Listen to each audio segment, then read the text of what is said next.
నమస్తే అండి. ఈరోజైతే ఇక్కడ రెసిపీ వంకాయ మజ్జిగ చారు. మరి రైస్, చపాతీ, పుల్కా కాంబినేషన్‌లోకే కాదు బగారా రైస్, బిర్యానీలో కూడా సూపర్‌గా ఉంటుంది. మరి ఒక్కసారైతే వంకాయలతో ఎలా ట్రై చేసి చూడండి. నమస్తే అండి. వెల్కమ్ టు గుంటూరు రుచులు. ఈరోజైతే ఇక్కడ రెసిపీ వంకాయ పెరుగు పచ్చడి. ఇది రైస్‌లోకి బావుంటుందండి. అంతేకాదు చపాతీ, పుల్కా కాంబినేషన్‌తో కూడా సూపర్‌గా ఉంటుంది. మీరు ఇందులోకి సన్న వంకాయలైనా తీసుకోవచ్చు, లేదా గుండ్రపాటి వంకాయలైనా తీసుకోవచ్చు. నేనైతే ఇక్కడ గుండ్రపాటి వంకాయలే తీసుకున్నాను. మరి ఒక్కసారైతే ఈ విధంగా పెరుగు ఎక్కువగా ఉన్నప్పుడు ట్రై చేసి చూడండి. సూపర్‌గా ఉంటుంది, టేస్ట్ కూడా. రైస్‌లోకి బావుంటుంది. అంతేకాదు బగారా రైస్ కాంబినేషన్‌తో కూడా సూపర్‌గా ఉంటుంది. ఈరోజైతే ఇక్కడ వంకాయ పెరుగు పచ్చడి కోసం అండి, ఇక్కడ నేను గుండ్రపాటి వంకాయలే తీసుకున్నాను. ఇలా ఉప్పు నీళ్ళల్లో రౌండ్గా కట్ చేసి పెట్టుకున్నాను. ఇక్కడ పావు కేజీ వంకాయలు అయితే తీసుకున్నానండి. పెరుగు కూడా చూడండి, పావు లీటర్ కన్నా ఎక్కువ ఉన్న పెరుగుని ఇలా కొంచెంగా చిలకొట్టి పెట్టుకున్నాను. ఇందులో ఒక వాటర్ అయితే ఏం వేయలేదండి, గట్టి పెరిగి తీసుకున్నాను. ఉల్లిపాయలు మీడియం సైజు అయితే 3, పెద్ద సైజు అయితే 2 తీసుకోవాలి. పచ్చిమిరపకాయలు వచ్చేసి 3 తీసుకున్నాను. ఉప్పు, పసుపు, కారం 1 స్పూను, అలాగే కొంచెం కొత్తిమీర. మీరు కరివేపాకు కావాలనుకుంటే కరివేపాకు కూడా వేసుకోవచ్చు. ఇక్కడైతే స్టవ్ ఆన్ చేసి పాన్ పెట్టుకున్నాను. ఇందులో ఒక ఆయిల్ తీసుకుంటున్నాను, 2 టేబుల్ స్పూన్స్ వరకు.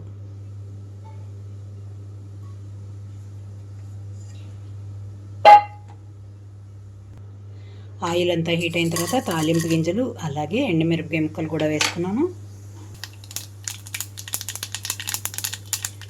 ఇక్కడైతే తాలింపు గింజలు అంతా చిటపటమంటూ వేగిపోయిన తర్వాతే కట్ చేసిన ఉల్లిపాయలు అలాగే పచ్చిమిరపకాయలు వేసుకున్నాను.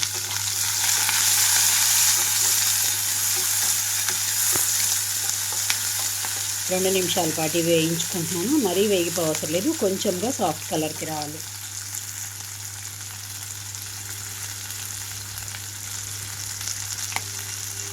మూత పెడుతున్నాను 2 నిమిషాల పాటు. మూత తీస్తున్నాను 2-3 నిమిషాల తర్వాత. ఇక్కడైతే ఉల్లిపాయలన్నీ చూడండి సాఫ్ట్ కలర్కి వచ్చేసాక ఇందులోకి ఉప్పు నీళ్ళల్లో ఉన్న వంకాయ ముక్కలు మొత్తం వేసేసుకుంటున్నాను. మీరు సన్న వంకాయలైనా సరే ఇలా గుండ్రంగా కట్ చేసుకుంటే సూపర్గా ఉంటుంది. ఇది రైస్లోకే కాదు చపాతీలో కూడా బాగుంటుంది. వంకాయ ముక్కలు ఎక్కువసేపు పట్టదండి మగ్గిపోవడానికి. ఇందులోకే ఉప్పు అలాగే పసుపు కూడా వేసేస్తున్నాను. ఉప్పు వేయడం వల్ల ముక్కలు కూడా కండ్రెక్కకుండా ఉంటాయి, తొందరగా కూడా ఉడికిపోతాయి. మూత పెట్టేస్తున్నాను.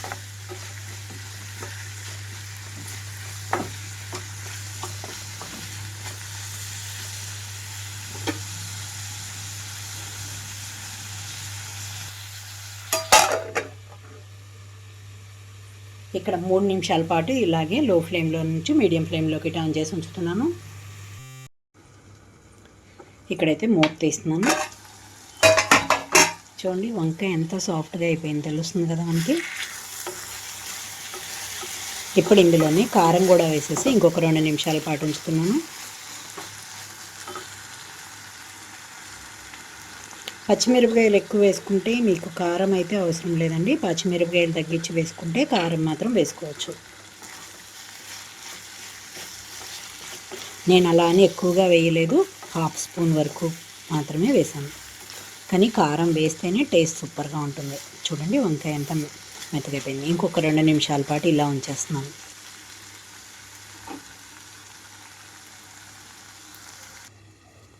మూత తీస్తున్నాను 2 నిమిషాల తర్వాత. ఫైనల్గా ఇందులోకైతే స్టవ్ ఆఫ్ చేస్తూ కొంచెం జీలకర్ర పొడి, ఒక 2 చిటికెళ్ళ వరకు జీలకర్ర పొడి వేసుకుంటున్నాను. ఇది ఎందుకు వేస్తున్నానంటే పెరుగులోకి జీలకర్ర పొడి ఉంటే టేస్ట్ సూపర్గా ఉంటుంది. కొంచెంగా కలిపేశాక స్టవ్ ఆఫ్ చేసేసాను. 2 నిమిషాల పాటు ఈ వేడైతే తగ్గాలండి. తగ్గిన తర్వాతే పెరుగు ఇందులోకి కలుపుకోవాలి. 2 నిమిషాల తర్వాత చిక్కగా చేసుకున్న పెరుగు ఇందులోకి వేసేస్తున్నాను.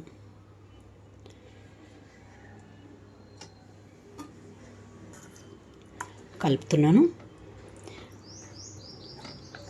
చూడండి వంకాయ పెరుగు పచ్చడి రెడీ అయిపోయింది. చివరిగా ఇందులోకి కొంచెంగా కొత్తిమీర చల్లేసుకుంటే చాలు. ఓ గుప్పెడు కొత్తిమీరని సన్నగా తురిమి వేసుకోవాలి. ఇంకెందుకు ఆలస్యం, మరి వంకాయలతో ఈ విధంగా ట్రై చేసి చూడండి. చపాతీ పుల్కాల్లో కూడా సూపర్ కాంబినేషన్ అనమాట. మరి మీరు కూడా ట్రై చేసి మీరు మీ ఒపీనియన్ అయితే కామెంట్ బాక్స్లో పెట్టండి. అలాగే మీలో ఎవరైనా మా వీడియో ఫస్ట్ టైం కానీ చూస్తున్నట్లయితే ప్లీజ్ మా ఛానల్ని సబ్స్క్రైబ్ చేయండి. అలాగే మా వీడియోస్ని లైక్ చేస్తూ షేర్ చేయండి. పక్కనే ఉన్న bell icon all option click చేస్తే మేము ఇచ్చే వీడియోలన్నీ మీకు నోటిఫికేషన్స్ వస్తాయి. Please encourage me and thank you for watching. Thank you.